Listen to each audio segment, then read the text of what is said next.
This is just the beginning. Welcome to our virtual event on the launch of the Axios Latino newsletter. I'm Russell Contreras, the race and justice reporter for Axios, coming at you from Rio Rancho, New Mexico. And thank you to Bank of America for making these conversations possible. Welcome to our audiences on Facebook, YouTube, LinkedIn, Twitter, and of course, Axios.com. Join the conversation today on Twitter at Axios and hashtag Axios Events. Over the next 30 minutes, we will unpack the launch of Axios Latino, a newsletter covering the Latino community in the Americas, from voting to political representation to culture and demographic shifts. Our first guest is activist and founder and president of the Dolores Huerta Foundation. Dolores Huerta, welcome to Axios.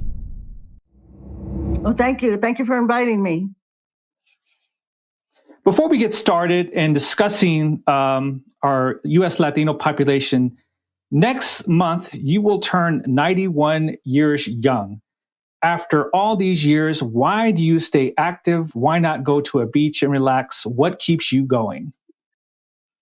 Well, we know we have a lot of work to do, especially right now in our country, where we have seen so much violence against people of color.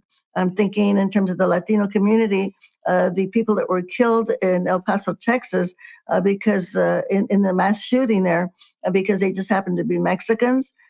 We have seen the Asian women that were killed recently in Georgia because they were Asian and because they were women. And of course, the Jews that were killed in the synagogue, and of course, the constant murdering of Black people. And so we know that this has to end. So we cannot really rest. None of us can rest, not even myself, until we can really end the slayings of people of color and start getting some justice in our society so that all people are treated equally, regardless of the color of their skin or their sex or their gender. Or you know, whom they love, who they want to marry, if they are members of our LGBTQ community. So we have to keep on working, and we can make this happen. We know that if all of us come together and we continue to work in a nonviolent way, that we can educate so many people and erase the ignorance that exists right now, so people are not hating each other just because they're different.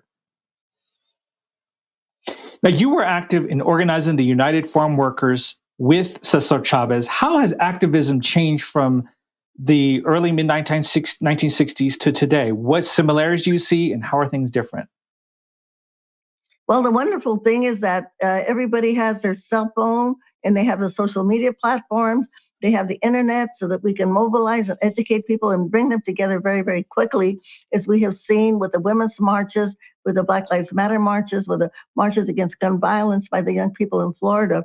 And this is just amazing. And with the internet, everybody can find the truth of everything. Of course, we can also, I guess, be deceived if we're not careful. And so this gives organizers a great tool to be able to bring people together. But in terms of really educating people and erasing the ignorance that I spoke of earlier, I think sometimes we really have to sit down and have one-on-one talks with people so that we can make them understand that so much of the racism and sexism that exists in our society comes from slavery and the domination of one group over the other. Because we know that, I like to say that as Homo sapiens, the human race, one human race, we would never have survived on planet Earth had we not protected and taken care of each other, and also shared the resources that we had, because otherwise we would have not survived as a species on this planet. When you were organizing farm workers in the 1960s, you have said one of the big important groups that was helping assist the effort were Asian Americans, Filipino farm workers. You've been a big advocate of coalition politics throughout your life. How important were Asian Americans in the organizing of that movement then, and how are they important now? Asian Americans have always been an integral part of the movement. Many of these groups were brought to the United States in the very beginning to work in agriculture. The Chinese, the Filipinos, the Japanese, and also the Hindus, the people from India. And so they were very much part of the movement from the very, very beginning. And we have always worked together in the farm worker movement. Before we signed our first contracts, the owners, the growers, what they would do is they would pit one group against the other. They would pit the Filipino crews against the black crews and the Mexican crews, and always encourage them to kind of fight, But once we signed the contracts and we integrated everyone, well, hey, it was very, very different, especially with the Filipinos and the Mexicans, because when they started working together, guess what happened? A lot of marriages came out of that integration. So we know that that's always good when we can, have people. And as we know, and as I said before, we are one human race, and there's no reason that we should, have discriminated against each other just because we have different colors of skin or different nationalities or come from different ethnic groups. You've also been very vocal over the last decade about the need for comprehensive immigration reform. What's at stake for the Democrats and Republicans in passing immigration reform, and what will happen if it's not passed during the next two sessions of Congress? Many of the people that we are seeking immigration reform for so they can get their legal status in the United States of America are people that do so much of the heavy lifting in our society. The farm workers that are picking our food every day, many of whom are undocumented. And then we have, of course, other ethnic groups that are also doing the heavy lifting, cleaning our buildings, doing the construction, taking care of our elders, taking care of our children. And so it's time to integrate them. And I just want to say one other thing. Every single immigrant group that came to the United States got their legal status and eventually became citizens of the United States. And our first immigrants, we have to remind them, came from Europe. So when we ask for legalization and legal status for our immigrants, this is something that we've always done. It's been the policy of the United States since this country was formed.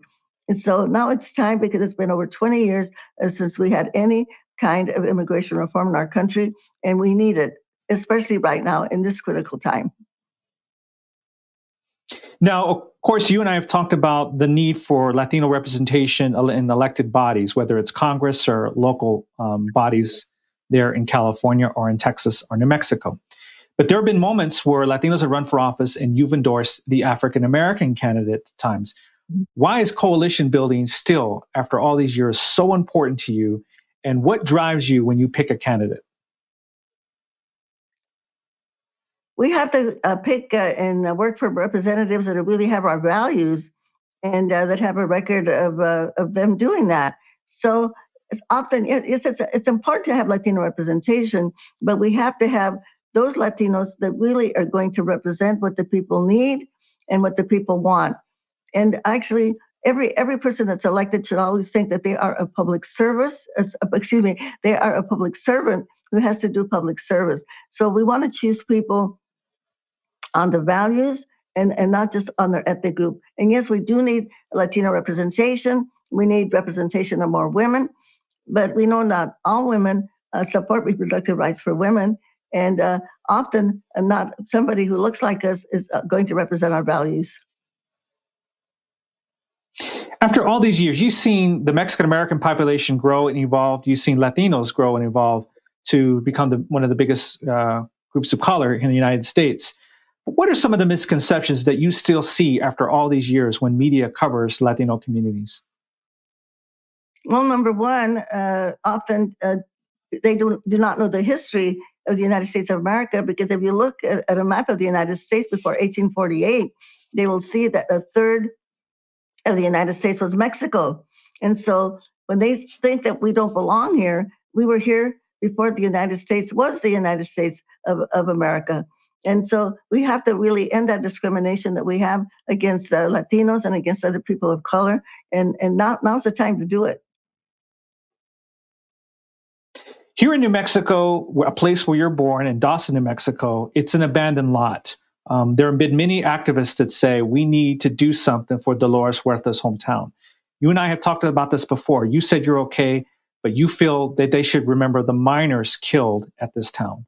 Why is that? Why should we remember that labor history? Well, Dawson, New Mexico was one of the biggest coal mining towns in the United States of America. They had their own Mexican council. They had a hospital. They had a theater. And many people, like myself, who have that heritage, want to see that it is remembered. And remembering the miners that were killed there. My own uncle, who was only 18 years old at the time, Marcel St. John, was killed there. Marcel St. John Chavez. My grandfather on my dad's side is also buried there. And it's time to remember the service that they gave to our country and erect some kind of a monument for them. But also to really, we need to name that as a historical site for the state of New Mexico and for the United States of America, because those workers sacrificed their lives, as many workers do today throughout the world, to make the world a better place. And it's time to remember them and keep them in our minds and in our hearts and make that a national monument. And Dolores, just for the few minutes I have left with you, this is something I've asked you in the past. You were on stage with Robert Kennedy in 1968, where he thanked you after winning the California primary, and he called you his good friend. You saw that coalition before you. There was excitement. And a few moments later, he was shot. How did you continue? Why did you not give up and say, this is not worth it? What kept you going after all this heartbreak and tragedy in your activism and as your work? The best way to remember Robert Kennedy are his words. We have responsibilities and obligations to our fellow citizens. These words were uttered just a few minutes before he was killed. And we have that obligation to everybody in our society to get involved and to make the world a better place. And this is the best way to remember Robert Kennedy and all of the other heroes that came before us, like Cesar Chavez, Dr. Martin Luther King Jr., Nelson Mandela, and others who spent their lives making the world a better place. Is there a particular political leader you feel is building upon that coalition that you saw in 1968 today? Well, we have our own governor, Gavin Newsom, who just named the first Filipino American to be the Attorney General of California. And I think we do see an awakening in many of our political leaders. And of course, I also want to include our president, Joe Biden, by choosing Kamala Harris as his vice president. That was a very major step to try to address some of the wrongs that have been visited on people of color in the past. And many people don't know this, but you did not always want to become an activist. You actually wanted to become a dancer. What drew you to dancing and music?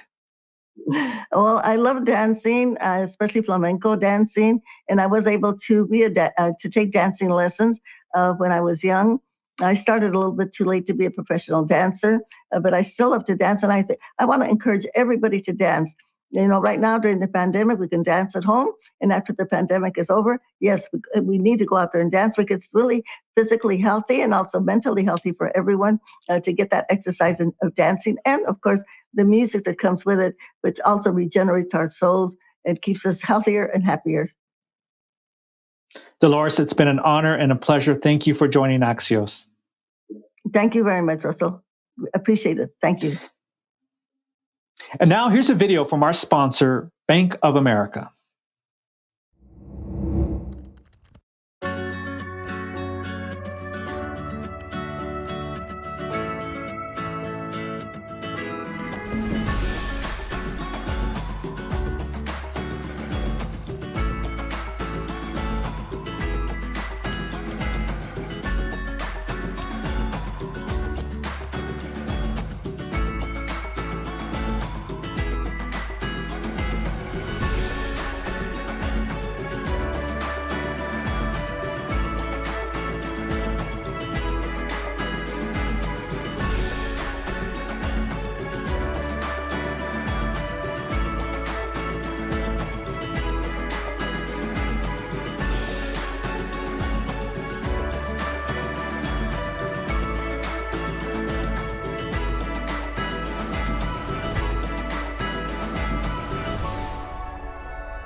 And thank you for that message from Bank of America. Our final guest is the U.S. Senator from New Mexico, Senator Ray Luján, joining us from Nambe, Nuevo Mexico. Senator Luján, thank you for joining us. Russ, always an honor to get a chance to chat with you, and congratulations with your new responsibilities at Axios. Thank you. We appreciate it. Before we get started on is your first term as U.S. Senator, you are the first senator from New Mexico of Hispanic descent in a generation since Joseph Montoya was the senator from New Mexico. New Mexico, of course, is the most Hispanic state in the country with a long tradition of electing Latinos to office. Why did it take so long for this state to finally get a Hispanic senator in a generation? Well, Russ, you remind me that it's been over 40 years since we've had a Hispanic United States senator representing the state of New Mexico. And we've had some incredible senators along the way. Senator Domenici, a Republican that rose in his responsibilities and leadership in the United States Senate, Jeff Bingaman, Tom Udall, and now one of my colleagues, our senior senator from Mexico, Martin Heinrich. Look, I think that elections, you have to go out and earn the trust of voters and reach out to them and connect with them. And I was just so honored to be able to do that. And I know that in so many small communities throughout New Mexico, that I certainly appreciated the advice and guidance that I received, especially from our ancianos, the older generations of New Mexicans that have been so active, but gave me the guidance necessary to be able to now serve proudly as New Mexico's newest United States Senator. Now, I talked to your father, of course, the late Speaker of the House. He was very influential in your life. You've mentioned it before. One of the things he's mentioned when I talked to him was that New Mexico has struggled with poverty for generations, especially in our Hispanic communities. And it kept him up at night. What keeps you up at night as a U.S. Senator from one of the poorest states in the country, but with a lot of potential? Well, Russ, it's actually in that question, similar to my father and my mom, who's still with us, my mom, Carmen Luján, who retired after 33 years from the local public school district. My father, Ben Luján, as you said, Russ, he served as a state representative and Speaker of the House, but he was a welder. Dad was an iron worker, union iron worker. And I share those same concerns as my father had. New Mexico has so much potential. The contributions that we provide to the country when it comes to national security, to innovation with our national labs, Satellite Operations Center, special operations for the Air Force in the western part of America at Cannon Air Force Base, and the importance of White Sands Missile Range, and so many other assets that we have in our beautiful state, but especially our people. And I know that when it comes to our beautiful landscapes, the canopy of stars, those sunrises and sunsets, which paint a different canopy for people to be inspired from, like Georgia O'Keeffe or authors like Dele Rudolfo and Naya. New Mexico, I know, has all that potential, but we need to make sure that those investments are reaching people and especially future generations. And one of the areas that I'm hoping that we can continue to transform our beautiful state. Recently, we passed the American Rescue Plan. 95% of families with children in New Mexico will benefit from the new child tax credit. That's an investment in them and in their futures. We also need to connect our state. And I proudly now am chairing the subcommittee on the Commerce Committee, which has jurisdiction over broadband and internet connectivity and stopping the spread of misinformation. And that's one area that we need to get this right. We know people want to move to beautiful places where they can have a high quality of life. New Mexico represents the very best of that. And being able to attract more opportunities, businesses, investments in our state, getting 100% connectivity in every rural, urban part of New Mexico, I know that that can be a transformational change. And I know our brightest days are in front of us.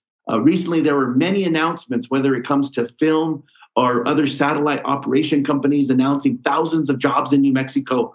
And I'm looking forward to see how we can grow from that and create more opportunities for every generation of New Mexicans, especially those that are not with us yet.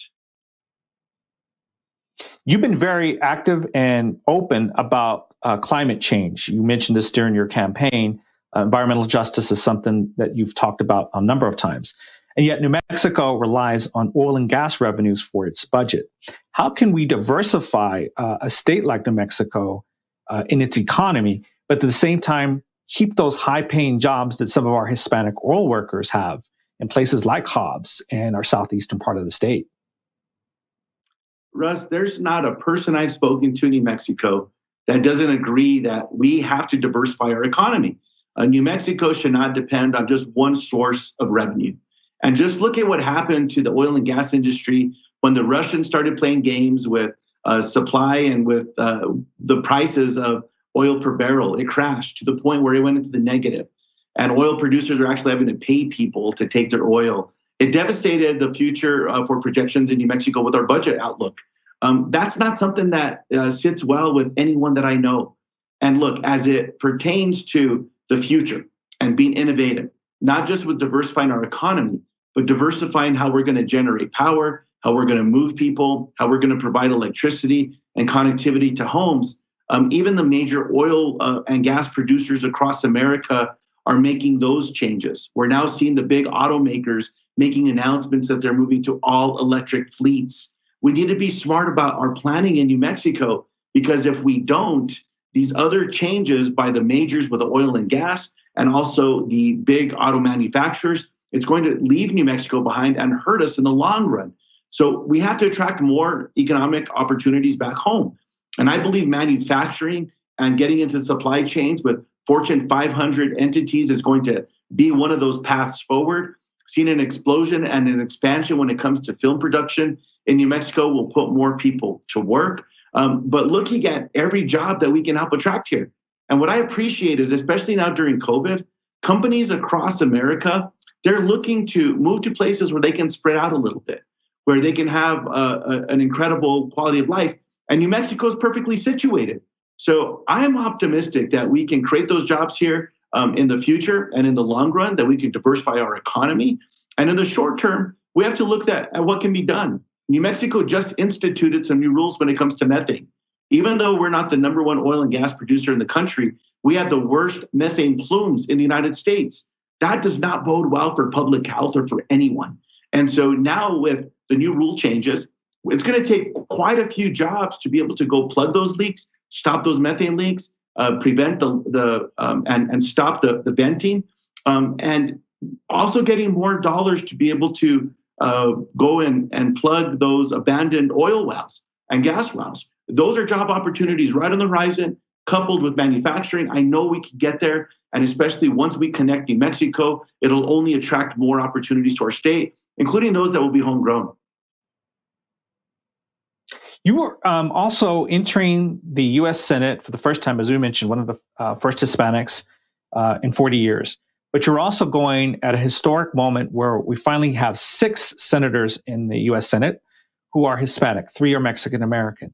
Have you guys had any conversations about your unique roles, what you plan to do as the first and largest Hispanic caucus we've ever had in the Senate? Have you had any of those discussions? Well, I've introduced myself and chatted a few times with Senators Ted Cruz and Marco Rubio. I've had more substantive conversations with Senator Menendez, Catherine Cortez Masto, and Alex Padilla. Alex and I are the 2 newest members of the United States Senate that are Hispanic. And I look forward to working with them. Look, it's not just in areas that have traditionally been sought after when it comes to folks working with Hispanic members of the Congress, namely immigration reform, which we have a big responsibility.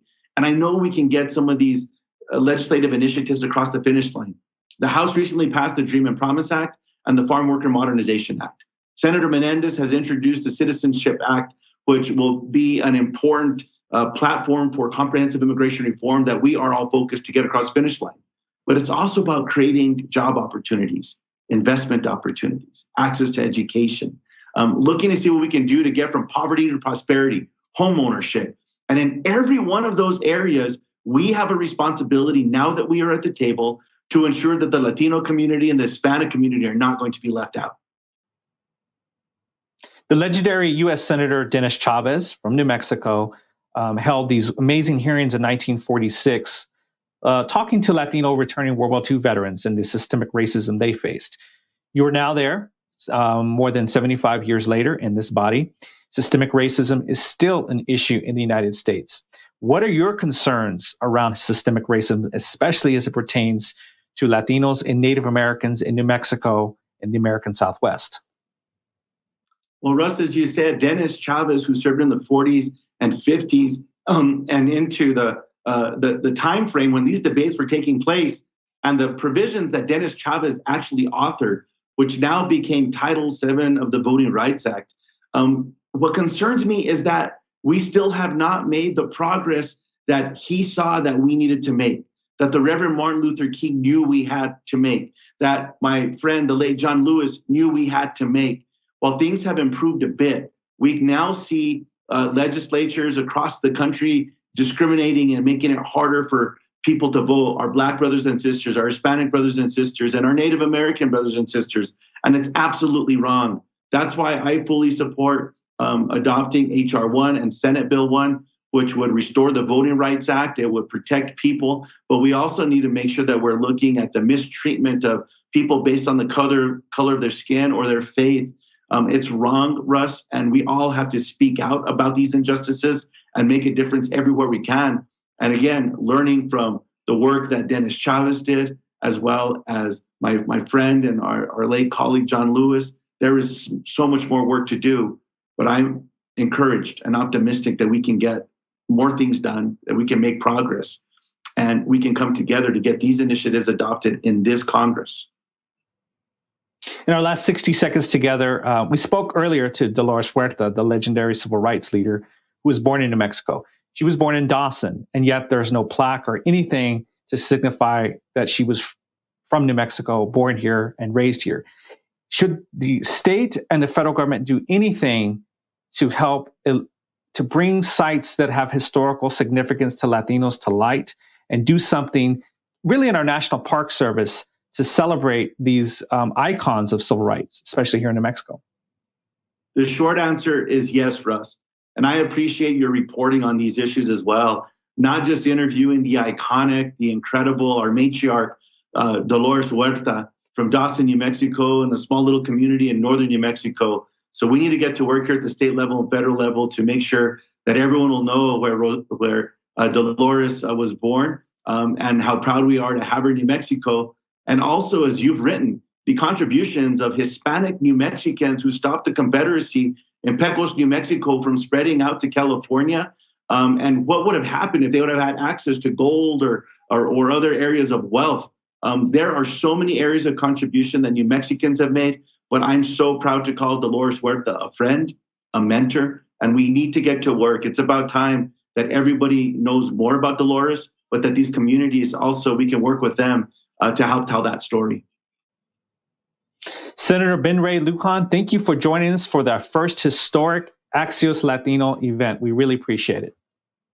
My absolute honor, Russ. Thank you again for the work that you do, and especially for this new program, which is going to report and highlight the contributions of Hispanics and Latinos across America. Thank you. And now we have a second video from our sponsor. The racial and economic disparities that have long existed in this country have only been widened by the coronavirus and amplified by the most recent acts of injustice. People around the world are coming together with greater urgency to demand action. At Bank of America, we know we all have a role to play to overcome the very real consequences of systemic racism and inequity. This includes individuals, governments, nonprofits, and the private sector. Racial equality and economic opportunity are deeply connected. That's why Bank of America has committed $1 billion over 4 years to address critical gaps in affordable housing, access to healthcare, employment and job skills, and the resources small businesses need to succeed. We can do more, and we need to do more now to further advance racial equality and economic opportunity for all. And thank you for that message from our sponsor, Bank of America, and thank you to them for making this event possible. Why does this matter? Why are we doing Axios Latino at this moment for Axios? Well, we know that this population is 61 million strong. It's spread across the American Southwest, the Midwest, New York, and the Pacific Northwest. And now we're seeing Mexican immigrants move to the Old South, in places like Alabama, Tennessee. This population is growing, and yet we, in the media, have not covered it justly. The population, as it expands, is posing new questions about what it means to be an American and what it means to have a diverse country. This population will continue to pose questions about the nation and ourselves. As I mentioned with the interview with Senator Ben Ray Luján, 75 years ago, Senator Dennis Chavez posed questions to the United States Senate of returning World War II veterans who were Latino. They were facing discrimination after putting their lives on the line. I know this personally because my grandfather was a World War II veteran. He went to Germany, he fought, came back, and was denied the opportunity to buy a home. This angered him. But at that time, in the 1950s, no one asked him about it. We are here at Axios, and Axios Latino will be posting these questions in 2021. And we hope you join us for this journey as we try to cover this population, not only to see what we can find out, but more importantly, find out about ourselves. Thank you to all for joining us this afternoon for another virtual conversation that has made everyone smarter, faster. For more information to sign up for Axios Latino, visit axios.com/newsletters or go to our Axios app. Thank you again for joining us, and we'll see you soon.